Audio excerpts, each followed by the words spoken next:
Hey, thanks for joining us. So today I'm going to tell you 5 case studies as to the 5 reasons why we are the best real estate agents in North County, San Diego. Yeah. So the first case study was a house that I had come across that was trying to sell it in the past. I didn't even know. I was just knocking on the doors, telling him, hey, I'm selling the house down the street. He said, yep, I want to sell mine. I ended up saying, well, what happened? And he said, I tried, and we were in escrow for $525, but then the appraisal came back at $500. And I said, well, let me go talk to my brother about this. I'm still kind of a new agent. I need to figure this out. So I went and talked to Tim. Tim, what did you feel like happened? It was an expired listing, essentially. Like you said, they were in escrow at $525, but the appraisal came in low. And right. We're like, okay, what happened there? So we met with the guy, and I said, is it okay if we just walk around the property and kind of take a look? Yeah. And even though he had like upgrades here and there, it was Right. just missing something, right? Something that was missing that I remember specifically is that we said, hey, does the irrigation work? And he said, I don't know. Yeah. Right? So like he had this beautiful area for grass, but there was no grass, and we asked if there was grass when he had moved in, and he said, yeah. But then when he was in escrow before, he didn't have grass, and we said, well, we'll probably put some sod down. And he was like, whoa, I'm not trying to spend $20,000 on grass, but how much was the grass? So first of all, it wasn't that he wasn't trying to spend it. Right. It was painfully obvious that he just didn't have it. Oh, that is true. That is Right. true. I remember we ended up digging that out. It was like Yeah. probably 6 to 8 weeks into the conversations that he was like, guys, I'm tapped. No more. Right? Which happens. Nothing's wrong with being tapped. It happens Nope. to all of us at certain times. But if you are and you're working with the Barker brothers, just let us know. We have Yep. a solution for that. Right, because cash poor isn't poor, and we understand that. So what did we end up doing? We ended up putting about $8,000 into upgrades on the landscaping, right? And we put it back on the market at at $549 instead of what he had it before at $525. And he ended up getting an offer right away. Actually, 3 offers, if I remember correctly. So let's back up for a second here. Yep. He had it listed for $525. Yep. We put 13 into it, We did, yeah. and then we listed it for $550. Right. So we took his 13 and we essentially doubled it. So he got his money back plus some profit for it. Yep. Because that other $4,000 was like upgrades in the house, Right. fixtures and bathrooms and stuff like that. Oh my gosh, he had redone the tiles in his master bathroom, like by the sink. But then if you walked into where the tub was, it was kind of dingy and yellow, and there was like an old toilet and stuff. We're like, whoa!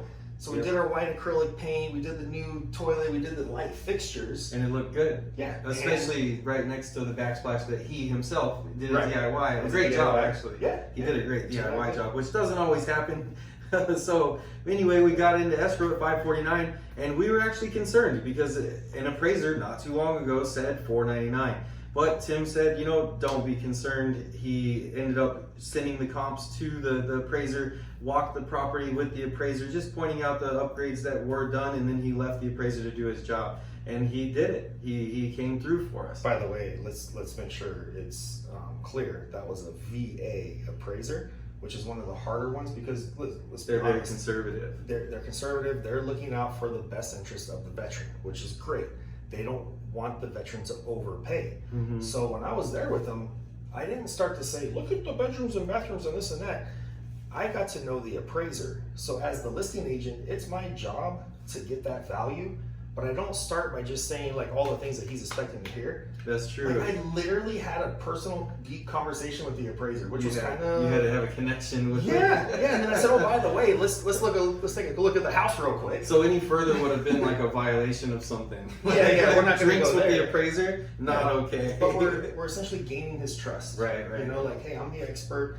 I'm going to show you why we're at 550, Mhm. and you're not going to have a problem, with the people that are looking at your work, because the appraisers are always concerned. Hey, if I give a value that's too high and then I'm questioned later, they could possibly lose their license and their job, Absolutely, right? absolutely. So Yeah. we want to make sure that he feels comfortable. And we said, look, these are the updates that we did. And by the way, I said, step out on this beautiful new green grass Mhm. and take a look at that view. Yep.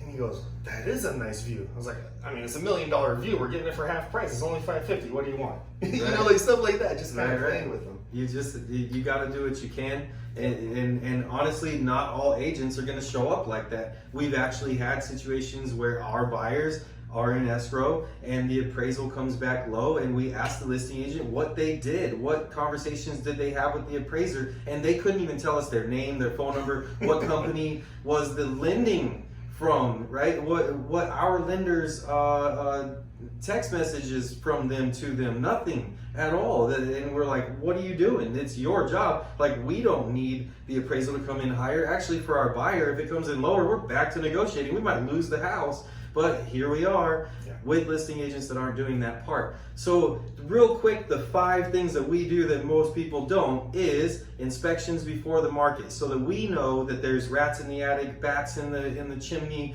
we know that there's a crack in the foundation, any of that stuff before we even put it for sale.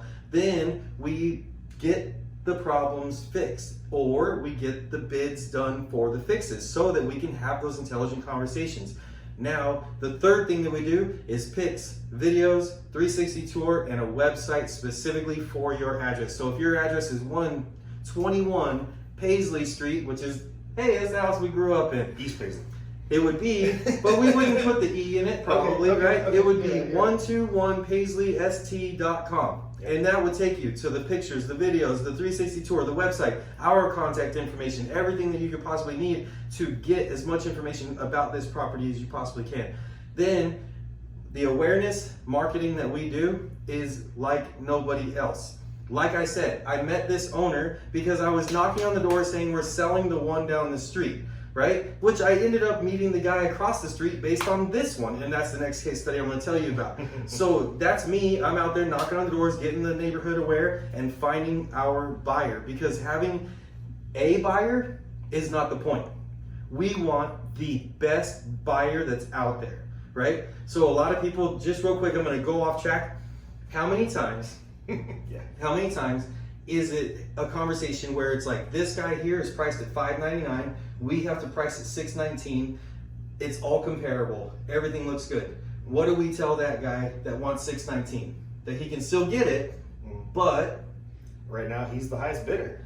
And the $599 is gonna sell first. Yeah. But what happens when 5 buyers make an offer on his $599 property, right? 2 of them don't go see the 620 because they're off looking at other $599 houses. One of them ends up buying the $599 house. Now you've got 2. Right. You're real close. You're real close to getting that one that you don't want. So don't do it. All I'm saying is that if this guy falls off, you are left with the bad buyer, right? So shut the front door. Oh, you got me. I almost thought you were going to say it. So the 5th one is that we not only negotiate with the agents, but like we had talked about extensively, we're impressing the appraisers. The fixes that we advise our sellers to make, they're to impress the appraiser as well as the buyer.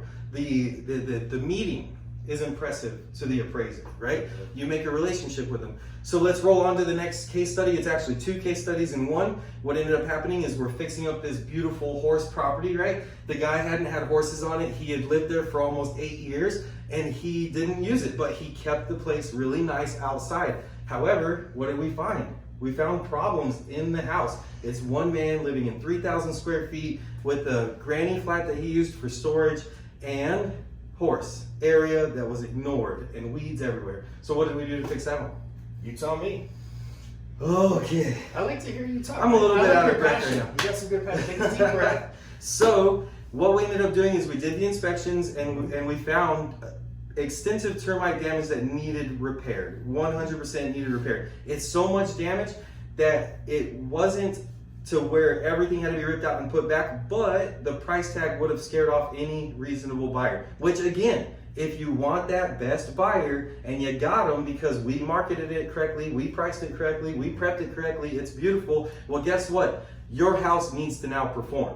So that's where the inspections before and fixing the problems before you hit the market keeps the best buyer that you've got, right? So we ended up getting all that stuff remedied and put some fresh paint on everything that didn't have paint on it at all.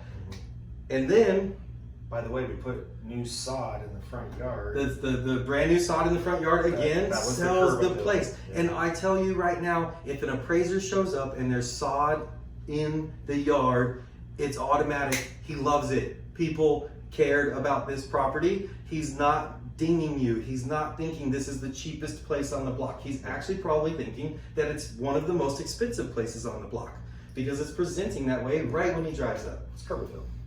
That's exactly what curb appeal for is. It's not just for your drink parties and hosting your kids' birthday parties. It's for the appraiser. So we roll in and Tim's putting all of this work on Facebook. And one of his past clients is like, sure wish I could have a property like that, right? Well, guess who saw that? Our lender. Our lender called her and said, you can. You just have to sell the one you're in. So then she called Tim and said, Tim, sell the one I'm in. And Tim's like, whoa, we got offers.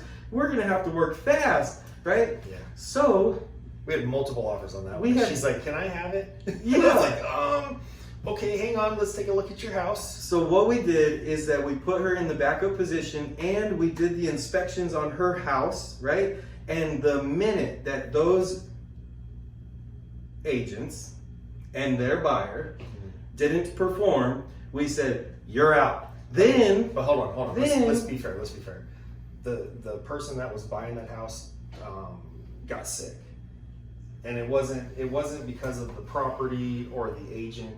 Let's be fair. Let's be fair. Okay. Like, she was sick. I wouldn't be surprised if she's passed away by now. Like it was Now you're making me out to be a jerk. No. I just want to remind you. Look, it's like, not all transactional. It is right. definitely human stuff going on. Right. But we were deep into escrow. It hit me hard. We were probably 3 weeks into escrow, and they said, you know what? She's not in good enough health to move. We're so sorry. So in the meantime, in those 3 weeks, we were getting our other client's property ready. We only did the inspections because the only reason they would sell the joint is for this. If they would have. So we were gambling on our person paying for all of these inspections and making a plan that would need to be executed in case this sick person that we knew was sick when we went into escrow was not able to perform. They weren't able to perform. We gave them the notice. They failed. They left, right? Then, to be fair to everyone in the world, we called everyone else. We put the property back to active and we said, ready, go. And what did we do? In how many days? Was it 3 days? We got that house, our client's house, ready for the market, and then 2 days later entered escrow at $15,000 over asking price, right? We put it on for $550 because that's all she needed, and then boom, $565. Yep, and that was a tough one because we love to have a vacant property, get in there and just get fresh paint and this, that, and the other. But we didn't have that luxury on this one, Right. So we brought in our consultant for the staging and design. The organizational consultant. Yep. Yeah, but the thing is, there was a lot of work, so we brought the whole crew. I think there was 4 or 5 people like working all day, just moving stuff, packing stuff, moving stuff around. Yep. And by the time we were done, it was like, dang, this looks like a vacant staged home. Yeah. It almost looked like no one lived there. Right. So when the first round of buyers came in, every one of them walked through that front door, tripped over the offer, and I remember multiple offers. I remember that because that's the first listing that Tim put in my name, and my phone is just blowing up. And I'm like, I don't know how to answer these questions. They're talking about this technicality and that technicality. And am I allowed to tell them what the offers are that we've gotten so far? Am I allowed to say this stuff? Oh my gosh, this guy's asking me, give me a number, give me a number, give me a number. I'll hit it. No matter what, I'll hit it, right? Was it like HGTV, so nice and smooth and easy? Yeah, nothing is like it is on TV. That's right. That's for sure. So anyway, that is case study 2 and 3, right? Bang, boom, bang. We're ready. We get stuff done quickly. And that brings us to case number 4, which is another expired. An agent puts the house on the market, goes into escrow for $470.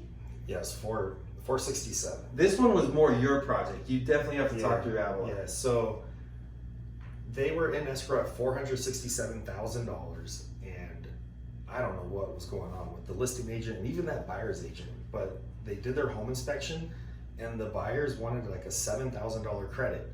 But if you looked at the value of the home, it was probably like $490, $485, somewhere in there. So the seller's like, you know what? I've already passed my stop loss by hiring this real estate agent that basically gave him advice to give it away at $467. Well, it's a discount agent, you know. It is. You get what you pay for, right? Why pay more? I don't know. Why would you pay I don't more? know. Yeah. So anyway, not to give it away completely, but right. We were brought in. It was through a referral. Someone that knew her knew us and said, you know what, you've just been through the ringer. Call Tim, call the Barker brothers, and they're going to give you better service. So we went in, and we were like, oh man, a couple things here. Number one, you had a renter, and number two, the house it didn't pop. It didn't feel good. So we asked her, where's the renter going to go when we sell the house? And the renter was actually a family member of hers. And she says, well, I'm gonna get an apartment for them. And I said, do me a favor, get them an apartment now, so we can get a vacant house. And their pets. That's right. Yeah, and really, guys, pets, cat boxes, dogs that don't want to go potty outside, pee pads, not cute in your listing when you're trying to sell it. Yeah. So we got the renter out, and then we got our contractor in. We did the fresh paint. We did the landscaping. They even removed the wall. That's true. We said, hey, that wall's a little funky. Let's remove it. You walk in and it's a room. Yeah. There's a bedroom to the right and the living room to the left, but this could have been living room, so they just wiped that wall out. And I'll tell you what, I think what really sold that one, again, to the curb appeal, you pull up to the property and there's weeds, and it's just like, it felt like a renter. That's no true. offense to renters, like there's different stages of renters, Right. but it felt like a renter was there that didn't care. And quite frankly, the owner, our client at that point, was so far removed that what they should have, could have, would have done was hire Palmer Property Services to manage it, and then we would have had landscaping and everything. Well, we don't give them the opportunity to take care of the property themselves, right? It's a must if you're going to do property management with us that you hire a landscaper. Yeah, side note, we manage over 300 doors here in North County.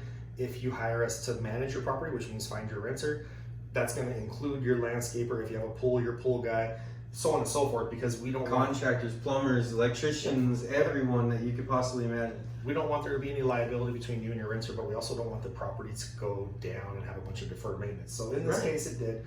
I think $4,000 or so we spent on that, but we trimmed up all the palm trees, gave the property a haircut, which just means get rid of the weeds and tidy it up, and we put some new grass up on top again.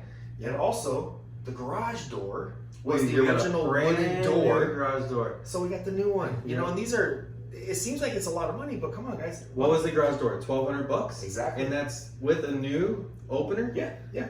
I mean, you can't say no to that when it's going to bring you that buyer. You got to imagine if I pull up and there's a wooden garage door, I look to my buyer and say, next? Question mark? Yeah. What's going on, right? Maybe.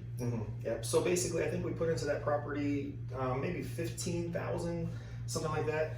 But we ended up going into escrow. Do you remember the number? 515.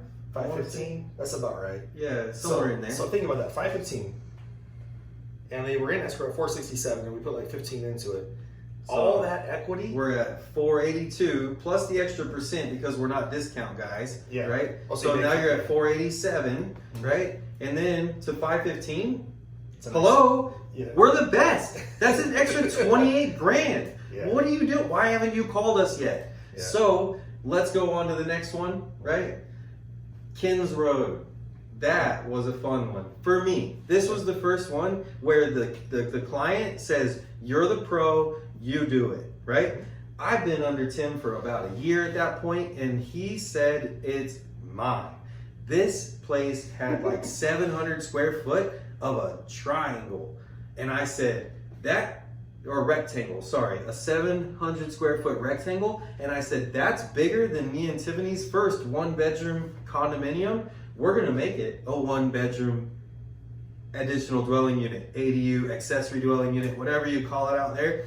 It's a rental property on top of your main 3-bedroom, 2-bathroom house. So we budgeted, well, first of all, let's cover this. The seller says, I think right now it could sell at 570. I would love for you guys to bring it up to be able to sell for 600. So listen to what he just said. He wants to hire us to bring it up. He's willing to have a budget, probably like 12, 15 grand is what he's thinking, so that he can make an extra 15 or 17 grand himself, which would be in the way of a $30,000 price increase, right? Nope, not when he said go ham, because I spent $32,000 on this property, bringing the full price tag up to the 570 he wanted, to 602, right? But guess what? Before we even hit the market, We had 2 offers, and one of them was $650.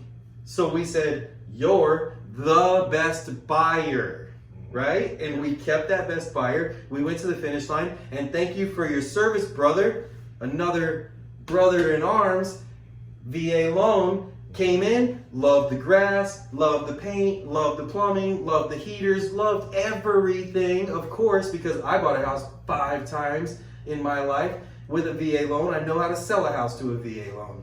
Yeah. So let's recap real quick. We gave you 5 really good examples of why we're the best. Well, let's not say really good. They would have to judge if they were really good. Who's really good?